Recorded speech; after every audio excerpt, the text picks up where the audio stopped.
some of these seats here. You can see seats coming in even as I'm speaking. They failed to get some of the seats in the left-hand column, the second column. Can they make up for that by going past Waveney and picking up Labour seats that look pretty difficult on paper? David. Jeremy, thanks very much. Well, Nick Clegg is yet another person in a motor car, and he's heading off here to his count in Sheffield Hallam. I think these pictures of motor cars are very interesting in their way, but rather unrevealing, except of Leylandii and other sorts of hideous hedges. But somewhere in there is Nick Clegg, and probably a Nick Clegg rather chastened by tonight's results, because after the euphoria, even though he tried to keep the euphoria down, it really hasn't yet been a very good night. He was in Eastbourne on Wednesday, and he managed to take Eastbourne, and he had a good rally there. But on the whole, Nick, I think you'd agree, it's not been... Well, he's in an interesting position, but it hasn't been the kind of night he was hoping. But isn't this part of the extraordinary story of tonight? He may have failed, but about to be playing a crucial role in deciding who the next government of Britain is, if not, in fact, having a job in the next government of Britain. He's had one gain so far and 3 losses. Yes. But there's no doubt at all he'll be hugely disappointed, so will his party, with how they've done and how his success hasn't translated into vote success. But nevertheless, they may be about to determine who the next government of Britain is, and they may well play a role in it. One of his losses was Newton Abbott, Conservative gain from the Liberal Democrats.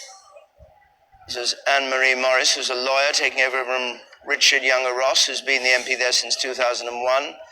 He was one of those criticised by the Standards Commissioner in the House of Commons, and for various expense claims that he made, so that may have had an effect there. This was the old Teen Bridge, now Newton Abbott.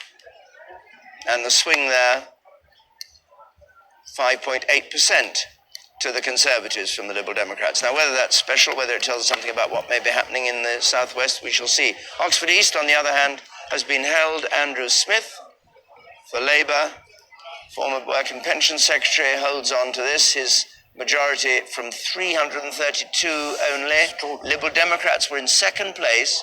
Liberal Democrats really hope to take this. They're number 4 for them. There was a swing from Liberal Democrats to Labour of 4%, and his majority went up to 4,000 and a bit. So, there we are. It's 3:30, and time to rejoin the boat. And Andrew Neil. Thank you very much. In a moment, I'm going to be speaking to 3 of Britain's best-known journalists to find out what they make of it. But first, I've got Al Murray, the pub landlord, and Rolling Stone legend Bill Wyman. Welcome to you both. Now, I suspect we've been on air for about 5.5 hours, and I suspect a lot of the punters still have no idea, as we don't, about a result. They must be getting impatient. Well, I feel like Noddy in Toyland on my first day. What on earth is going on? Now, where am I? You're asking me? Well, you don't know, obviously. And you're not big ears. I'm not saying you're big ears. Yes, I am. I just feel it's an extraordinary... It's getting a bit frustrating, isn't it? No, it's a good night. But I voted for aircraft carriers because I believe in aircraft carriers. Whoever's going to build aircraft carriers, I voted for that. And Bill, you still think the Conservatives can win? I really hope so, yeah. You are a Conservative. Yeah, I was working class. I grew up and Labour did nothing for me. And you must be a little bit disappointed then that it's not so clear cut. Put the Stones for any gigs? I'm sincerely hoping that the Conservatives will get through there. What do you think? I think I need something to happen. We need something to happen. I don't really care what it is. Something needs to happen. I'll tell you what's going to happen. I'm going to leave you, and I'm going to go over to speak to the journalists, because, you know, journalists have had all sorts of opinions and analysis of how this election has gone, and I think a lot of them tonight have turned out to be completely wrong. So let's hold 3 of them to account right now. Andrew Ronsley, what's happening? Actually, I think a fairly clear pattern is beginning to develop now. There's a swing to the Conservatives, which is quite stonking if you look in areas of southern England. It's getting up to 10% in some of those seats. But it gets harder and harder for David Cameron as he goes up the M1 or the M6. He gets to the Midlands, he's struggling. And then into the North seats they really needed to win to be confident of getting a majority. They're not getting, which I think means we're looking at probably a Conservative minority government. Certainly looks unlikely that Conservatives can get a majority. That's disappointing. I mean, if they can't win in a recession against an unpopular Prime Minister, with a multi-million pound campaign. When can they win? I'm not convinced that Andrew is right. I mean, I think it's quite Andrew's likely. always right. It's pretty well. Always. It's pretty well certain there's going to be a Conservative government, and it's a question of whether. Why do you say that? Because of the momentum. You can't get a deal that's going to stick now between a Labour government that's been very clearly defeated and a Liberal Party which hasn't really broken through. It's not really in their interests. All the momentum, all the swing, all the development has come from the Tories. The question is it quite enough? So, and when David Cameron was speaking earlier at his declaration, what he was sort of saying was, well, look, I will actually try and find a way of doing a deal if I can't win outright. You don't think he'll just form a minority government? Well, what he said, that was all the stuff about the national interest. National interest is always a code for being able to reach out if you have to. In my experience, it's usually a code for self-interest. Do you think that he's right, or there's still a chance of a centre-left kind of arrangement here, isn't it? I'm sure that Gordon Brown's going to want to do that. Gordon Brown is going to want to see, I think, how it falls. If there were 260 Labour MPs and there were 60 Liberal Democrat MPs, he could do it. But it would be a coalition of the defeated. That's the trouble. Yeah, that is the problem. That is the trouble.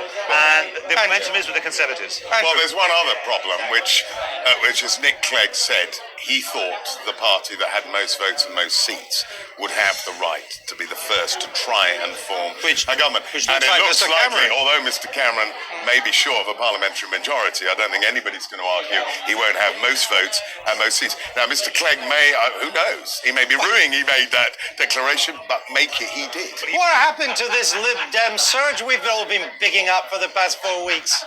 Well, I think that... Well, you may say. Well, one may say. I think that the crucial moment was when the last hour, the last 45 minutes of the third debate, when Nick Clegg tried to defend the amnesty on immigration and on the euro. Brave positions to take, but actually you could see that he was on the back foot. All right. And momentum began to drain from then. Just before we go, we're going back to the studio in a second.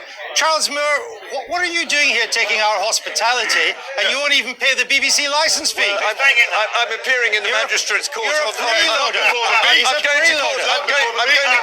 to call security to get this lawbreaker out. Back to the studio. And so say all of us. Thank you very much, Andrew. Burnley, a Liberal Democrat gain. Let's just see that.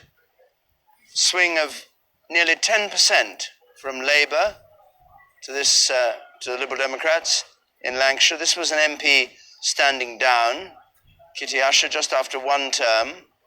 She was famous for having a bit of a set-to with the Commons Fees Office over removing Artex ceilings from her home, which she called dilapidations. So a new candidate moved in and is forced into second place. Gordon Birtwistle, council leader, takes Burnley. And Nick Clegg is now, fine. He's scarpering from the house into the car behind the Leylandii, or whatever those hedges are, not speaking. Plenty to think about. A huge amount to think about. What does he do now if David Cameron picks up the phone? On the one hand, he said that whoever is the largest party would have a mandate to try and form a government. On the other, he knows there's a gulf in their policy positions. So how does he handle a position where he now doesn't have the moral authority of a huge gain in votes, for example? Brief glimpse of his wife there, Miriam. You remember when Ted Heath tried to ring Jeremy Thorpe, they couldn't get through, and they didn't get through till midnight. And Jeremy Thorpe said the telephone wasn't working, so maybe that's the secret. What you do is you actually my mobile was off. I run out of battery, and wait while you work out what to do. Famously, Jeremy Thorpe also had to walk through 3 fields because he didn't want to be seen. Yes. Now, the big change this time round is that the Civil Service have put an enormous amount of preparation into this. The Cabinet Secretary has studied what happened in the Scottish Parliament, the Welsh Assembly. He's flown to New Zealand to see what happened in that Parliament. And they will facilitate this. They have got secret rooms where they'll have meetings. They will provide staff to try and make it happen. Thank you very much, Nick. Conservatives have gained Hastings and Rye in Sussex, a swing of 3% to the Conservatives, 23rd in their target seat. But they're about to give the declaration in Carlisle, right up by the border with Scotland, held by Labour since 1964, and it's just beyond the 116 range for the Tories' overall majority. It's 132 in their list of possibles, but anything could happen tonight because anything is happening. Eric Martlew, who's been the MP there since '87, is standing down. The chair of the Labour group on Carlisle City Council is taking his place as a candidate. The acting returning officer. Liberal Democrats are in third place. Constituency election. Do hereby give notice that the number of votes recorded for each candidate is as follows.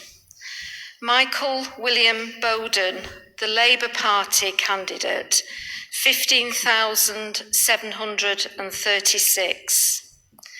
Peter Philip Howe, 263.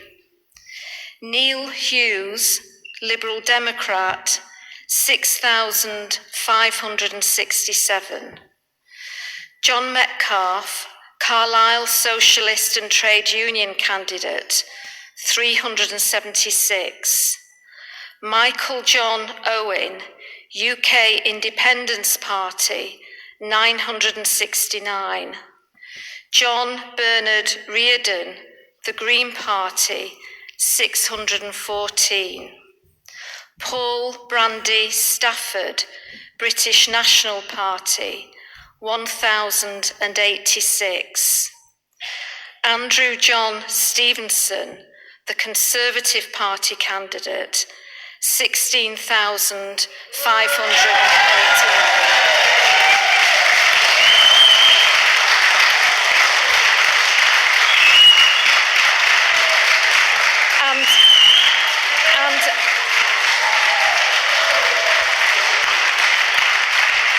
And I do hereby declare that Andrew John Stevenson is duly elected. Thank you. So the Conservatives gain Carlisle from Labour.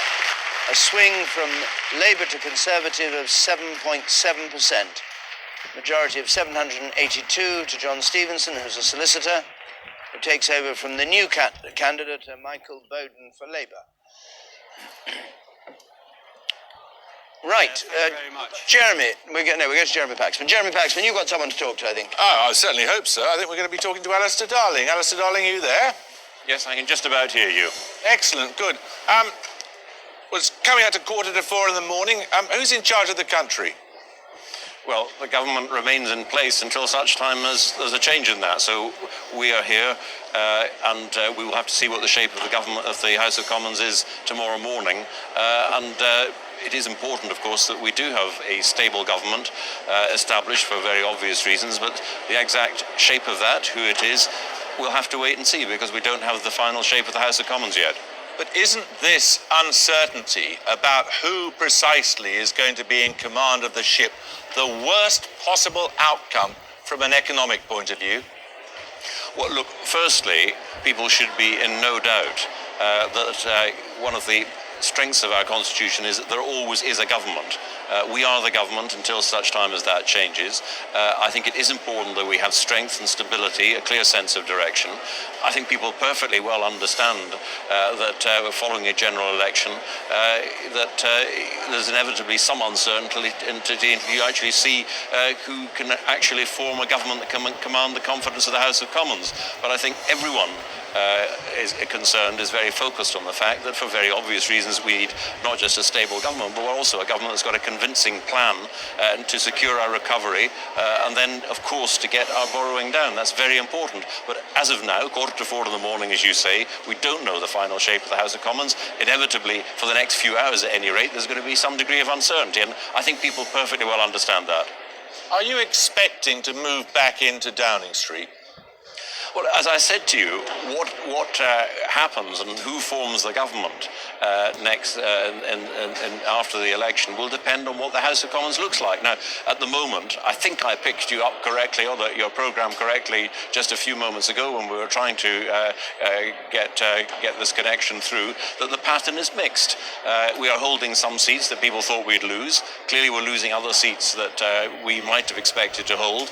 The swings are not uniform. We shall have to see. And as I've said before this this election, whatever happens, the political parties have to get on with it. Whatever the electorate decide, we have to get on with it, and a government has to be formed to make sure that we have that strength and that stability that people would expect. But that government could only be formed, couldn't it, under Gordon Brown? There could be no other leader of the Labour Party for that opportunity to exist. Yes, Gordon Brown is the Prime Minister, he's the leader of the Labour Party, But he's been rejected by the electorate.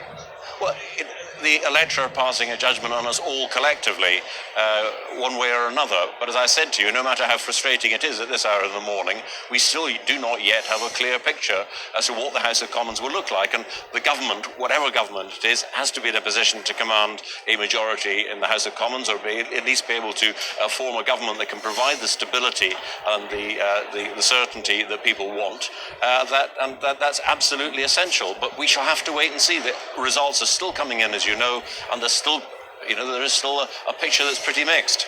Alistair Darling, thank you. Thank you very much indeed. Nick Clegg is apparently in our sights or within our camera. I'm not quite sure where, but perhaps he's not. No, he's not for the moment. Incidentally, interesting news from Rochdale. Oh, there's Mr. Clegg. Here he comes. Arriving in Sheffield Hallam at his count. 43-year-old, same age as David Cameron. And looking relatively cheerful, relatively calm, as he had all through, with his wife, Miriam Gonzalez Durantes, a Spanish lawyer there beside him. She hasn't been much on the campaign trail, but she's with him tonight. I wonder what thoughts are going through his mind. Well, I think his thoughts will be what went wrong, and I think he'll also be thinking, what on earth do we do now? Because he's got a pretty unpalatable series of choices. They may dramatically change his fortunes, that of his party, but he's going to meet a request, perhaps, to prop up a minority Conservative administration, difficult, or to go in with a defeated Labour Party to push them out. Very difficult. These are not easy choices. He's but of got course, a tiny, at the moment, a tiny increase in his share of the vote, hasn't he? But of course, the one thing Nick Clegg has got is enormous experience of this. He lived and worked in Europe for a long time, where this sort of deal-making, this sort of coalition building is absolutely meat and drink to the European political systems. Rochdale is quite interesting. Labour have held Rochdale, where Gillian Duffy, the famous Rochdale 65-year-old grandmother who met the Prime Minister, and he said afterwards in the back of the car, I remember with his microphone, there was some bigoted woman that I had to meet. Anyway, there was a theory that the women of Rochdale would rise up as one to defend the honour of Gillian Duffy and vote against Gordon Brown, but actually not. Here's the change since last time in Rochdale. Let's just see it. There we are. The Labour vote went down a bit, 5 points. The Liberal Democrats went down 6. Conservatives went up 8. But in any case, it was 1. Oh, and the Conservative gain in Hastings and Rye, we did that, I think.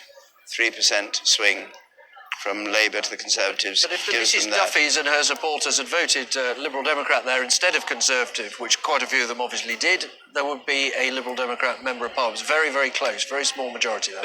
Emily's got something for us. I don't know what it is, but Emily will explain. Yeah, just such a wide variation of swings. We're going to look a bit more closely. What just happened in Carlisle was pretty startling, actually. You might remember at the beginning of the night, we were talking about Carlisle being the kind of seat that David Cameron and his team really needed to gain to make inroads into the north. They have done that. This is exactly the sort of swing above that 7% that they needed to replicate elsewhere. And yet, they haven't managed to replicate that in places where they really should have done. They haven't taken Bolton North East, for example. Look at that very, very slender swing towards them. It's just not been enough. Even in places where they have taken them, what we're seeing again is a small swing. Don't forget, we're looking at the molecular detail here, not just the gains and losses, but what's rippling on beneath the surface. And this swing is not really enough. Peter, if I just bring you in here, Broxtowe, even smaller. I mean, extraordinary, actually, that before we had Carlisle, the pattern seemed to be they just weren't coming up to the mark. Carlisle slightly throws that theory out the window. Well, now what we're getting is a huge variety of swings, Emily, and that's a problem for the Conservatives, because it means they're winning some seats, like Erewash, like Nuneaton, with big swings, like Carlisle we saw just now, Dartford in Kent. But There are other seats where they're only taking narrowly or they're missing out on. So we're reaching the point where I think we can be fairly sure that although the Conservatives will unquestionably be the largest party by some margin, they will fall short. Chris Renard and other politicians have been saying, what are the voters telling us? By some genius, 30 million voters collectively, it seems to me, are saying we dislike Labour rather more than we dislike the Conservatives, and after a holiday romance with the Liberal Democrats, we have our doubts about them as well. All three parties are getting a very sobering message from the electorate. And briefly, any geographical messages you're taking away? I mean, we've heard a lot about motorway man, motorway woman. Well, what we're getting is in the northern belt, Yorkshire, Lancashire, that belt, the swing to the Conservatives is a bit lower in the key Labour marginals than it is in the Midlands or the South. And the problem is there's about a couple of dozen Labour seats with majorities that the Tories really need to topple, which they may not get if some of the early seats, like Bolton, like Chester, are typical of that Lancashire-Yorkshire belt.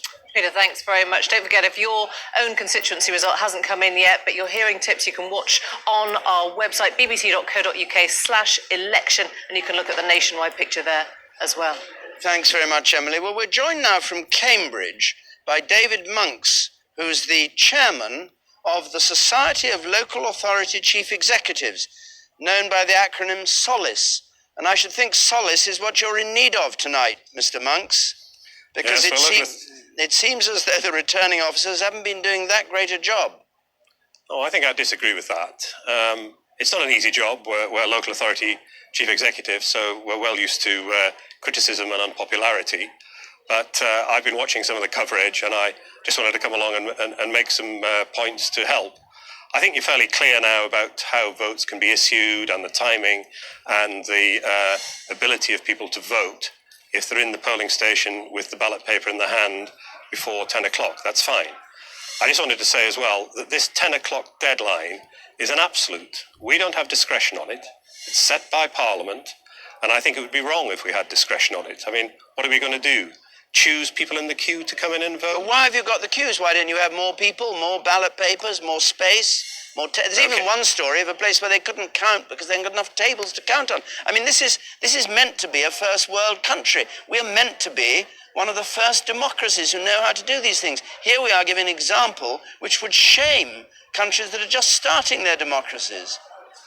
Okay, well, let's look at it carefully.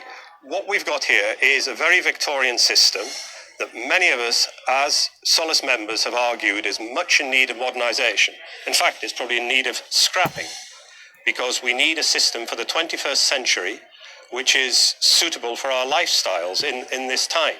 But just to go back to this particular point, on the size of the polling stations, if we put extra staff in, those that have voted today will know that each polling station has one register, and one register alone.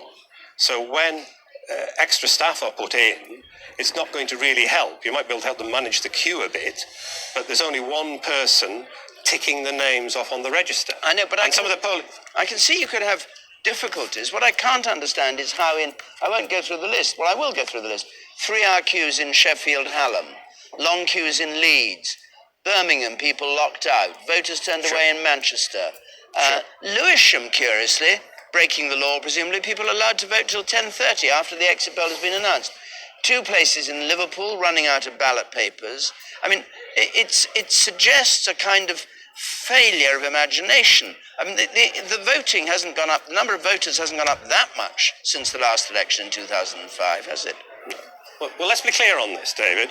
As a returning officer, you do not need imagination. You need to apply the rules firmly and fairly. And these are the rules set by Parliament. Let's just deal with this Lewisham issue, because I've talked to them tonight. Yes. What in fact has happened is that people were admitted to the polling station from the queue, I think it's about 70 or 80 of them, and issued with a ballot paper before the 10 o'clock deadline. So that was within the law. And then they were kind of locked in, were they? Sorry, I missed that. And they were locked in, so they couldn't hear what the exit poll was. Sorry, I missed that. They couldn't hear the exit poll. They were kind of locked in the polling station with their ballot papers. They couldn't go out and say, hey, have you heard the news? Have you heard the news? Heard what's happening? Well, I'll go back in and vote this way or that way. No, I don't think that's accurate. The Lewisham people I've spoken to would say they acted quite properly. They brought those voters in. It was very crowded, but they were leaving after they cast their vote. And that is within the law. Nick Robinson's got a very brief question to put to you. I hope it'll be brief because we've got other things we must move on to. But I'm grateful to you for coming in, Mr. Monks. Go on quickly. How is it different from the elections of the 70s, 80s, 90s, which were run, as far as I can recall, perfectly successfully? Because if it was a Victorian system now, it was then too, surely. He means the 1950s, 60s, 70s, I think, not the 18. Yes, well, I'm not that old. I can't remember that. No, I take the point. When I was a chief in the West Midlands in Warwickshire, we were doing 83% turnouts there, and the system, although under a lot of pressure, a lot of strain, we could get it to work. I think there are issues very, very special here today about a very late surge of people going down to the polling station at 9-ish or just before 10 o'clock in certain particular places. Okay, Mr. Monks, I have to stop you there. Thank you very much. And thanks for coming in.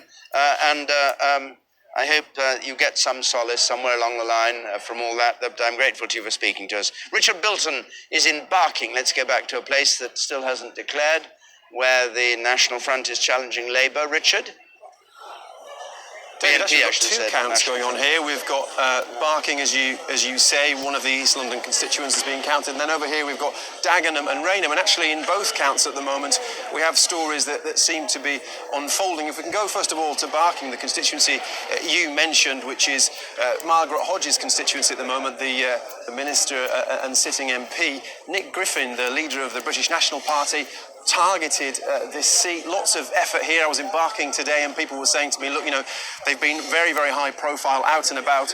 What we're hearing now, and it's still an hour before we'll get a declaration, is that actually the BNP wanted to get to second in this seat, but it looks like they'll be back in third behind the Conservatives. That's what we're hearing from both Labour and BNP sources. Now, over here, Dagenham and Rainham, we've got a story developing here as well. This is the seat at the moment of John Cruddas, who's been talked about, somebody who might be involved in the Labour hierarchy in the future. Now, he had a 6,000 majority last time. We're told tonight it's very, very close. He hasn't actually appeared yet at 4 o'clock. We haven't seen him, but we're told very, very close, and we expect a declaration about 5 o'clock. The other thing that we've heard here, as we've heard across the country, is that the turnout very, very high. Richard, that's fascinating. Thank you very much for that. The turnout in Dagenham and Rainham was 56% before. So anyway, the news from Barking is that it looks as though the BNP not only haven't gone into second place, they've stayed in third place, far from challenging Margaret Hodge for the seat. So let's have a look. Where shall we go to now? Halton Price and Howden. David Davis is there, and I think he's going to talk to Jeremy from his count. I think that's possible, is it, Jeremy? Well, I certainly hope so, David. Yes, David Davis, can you hear me? I can hear you fine, yes. Brilliant. Okay, it seems to me your party could have done just as well, even with you leading it, couldn't it? No, it's done very well. Let's see what the result is before you make these early judgments. I mean, so far you've got results all over the shop, and I still think that we are going to get an absolute majority at the end of the night. Well, why do you think that? Well, because you've got a number of counts coming in late, a lot of recounts going on, even near here in Hull North, which are reflecting the fact that you're not getting a uniform swing across the country. You're getting very, very big swings in seats which are marginal, where the people know that they're choosing the government. Another one, Brigg and Gould, close to me. These seats will actually be what determines the outcome, not the averages in seats with big majorities. And should it turn out to be the case that there is some attempt by Labour and the Liberal Democrats to cobble together what was referred to earlier as a coalition of losers, what would you think about that? Well, I think the public at large will see it as a coalition of losers. They would, whatever criticisms you have of the first past the post system, it should not be used to keep in office a government that's clearly been rejected by the public at large, and it certainly shouldn't be propped up by the Liberal Democrats. But I don't understand that. I mean, if they have more seats, why shouldn't they? What, between them? Yeah.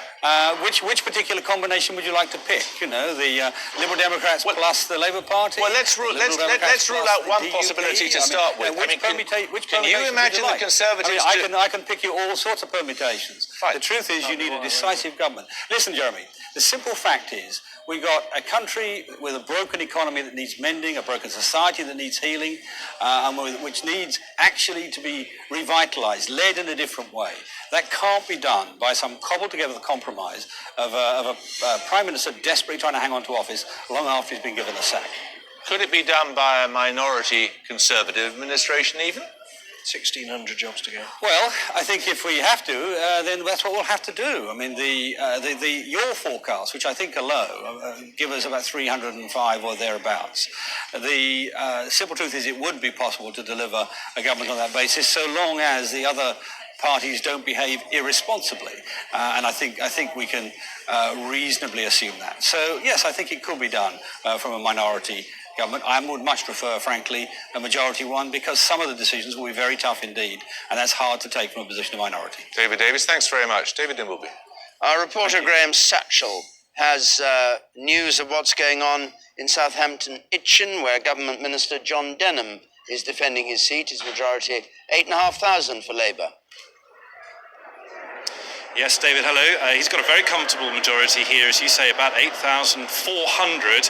Would take a swing of about 10.5% to the Tories for him to lose that seat. We've been watching the votes being counted here all night. They have counted them twice, not officially a recount. The returning officer not happy, and we think that John Denham may have just sneaked home, but it's close. About 100, maybe 150 votes, maybe less than that. The results haven't yet been offered to the candidate, so we may get an official recount here. He was targeted by the Conservatives. David Cameron was here in Southampton, part of the so-called decapitation strategy to get rid of sitting ministers, but it looks like John Denham may hold this, but it's extraordinarily close, and his majority of more than 8,500 will be obliterated if he does. This was one of the safest, or indeed the safest seat for Labour in the southeast, isn't it? That's right. We've got two seats here in Southampton, Southampton Itchen and Southampton Test. Around us, we have a sea of blue and yellow, if you like. But here in the city centre, a more urban area, both Labour held. It's a target seat 199 for the Tories, this Southampton Itchen. As I say, we still don't have a result, but it looks like John Denham may have just sneaked home. All right, thank you very much. Well, we'll hear news of that, but now we go to Wyre Forest in Worcestershire, where this famous independent candidate, Richard Taylor, I say famous because he's one of the few independents that's actually stuck it out. He's been there since 2001, originally fighting to save Kidderminster Hospital. 18,793.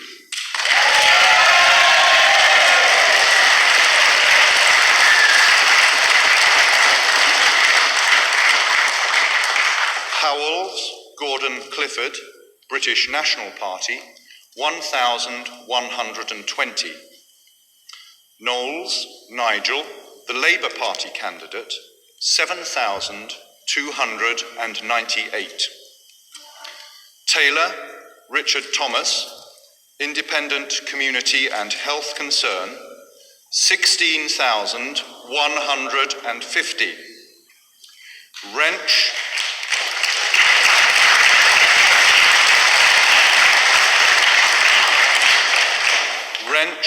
Michael James William, UK Independence Party, UKIP, 1,498. There were 135 rejected ballot papers. So this is an interesting result, because this is Richard Taylor, who's been an independent, who actually cut a swathe in the House of Commons and was much admired for dealing with the problems of Kidderminster Hospital, and won twice, been there since 2001, has been defeated now by the Conservatives. A swing not particularly meaningful from him to the Conservatives of 7.4%. So Mark Garnier, former hedge fund manager, stood here in 2005, takes Wyre Forest in Worcestershire. Jeremy. David, let's have a look at our map of the UK on the wall as it was coloured in, and then I'll just change it so you can see the new colours, and then we can see the gains flashing seats where there has been a change of ownership by the parties. And the interesting thing about all of this is that the swingometer and the swing, we've heard people say there's no uniform swing going on here.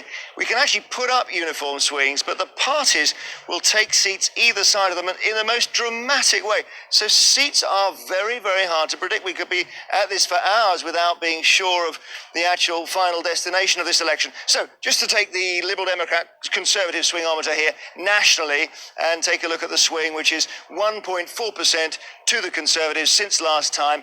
Bit of an increase to the Conservatives nationally against the Liberal Democrats. If I now colour in the seats as they've been won and lost, you'll see something quite remarkable here. Now you can see for a start that the Conservatives, it's 1.5% swing, but they're winning all the way down here, winning Harrogate down here, Montgomeryshire from Lembit Opik right down the far end. Got Newton Abbott, they're winning here, way outperforming the national swing that we've got for them. And also, if it's a 1.5% swing, roughly, to the Conservatives from the Lib Dems, how on earth are the Liberal Democrats taking Eastbourne from the Conservatives or holding Eastleigh? Fascinating to see these results coming in, because you keep getting a swing figure and then you find a seat miles away from the central pivot that goes exactly the way you don't expect. David. Thank you very much, Jeremy. Well, I said several hours ago that we were going to put the results on the face of Big Ben, or on the Tower of Big Ben. It's 7 minutes past 4 in the morning. Here is the election result. As seen if you were standing there outside the House of Commons, outside the House of Parliament, there's the winning line, the white stripe.